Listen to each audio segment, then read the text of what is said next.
நற்செய்தி வாசகம். தாவீதின் மகனான யோசேப்புக்கு மன ஒப்பந்தமான மரியாவிடமிருந்து இயேசு பிறப்பார். மத்தேயு எழுதிய தூய நற்செய்தியிலிருந்து வாசகம். அதிகாரம் 1, இறை வார்த்தைகள் 18 முதல் 24 முடிய. இயேசு கிறிஸ்துவின் பிறப்பையொட்டிய நிகழ்ச்சிகள். அவருடைய தாய் மரியாவுக்கும் யோசேப்புக்கும் திருமண ஒப்பந்தம் செய்யப்பட்டிருந்தது.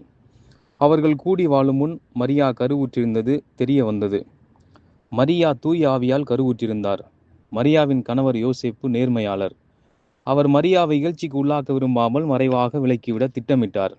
அவர் இவ்வாறு சிந்தித்துக் கொண்டிருக்கும் போது ஆண்டவரின் தூதர் அவருக்கு கனவில் தோன்றி, யோசேப்பே, தாவீதின் மகனே, உம் மனைவி மரியாவை ஏற்றுக்கொள்ள அஞ்ச வேண்டாம்.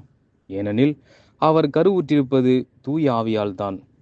மரியா ஒரு மகனை பெற்றெடுப்பார். அவருக்கு இயேசு என பெயரிடுவீர்.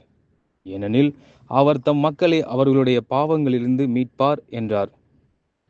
இதோ கன்னி கருவுற்று ஒரு ஆண் மகவை பெற்றெடுப்பார். அக்குழந்தைக்கு இம்மானுவேல் என பெயரிடுவர் என்று இறைவாக்கினர் வாயிலாக ஆண்டவர் உரைத்தது நிறைவேறவே இவை யாவும் நிகழ்ந்தன. இம்மானுவேல் என்றால் கடவுள் நம்முடன் இருக்கிறார் என்பது பொருள்.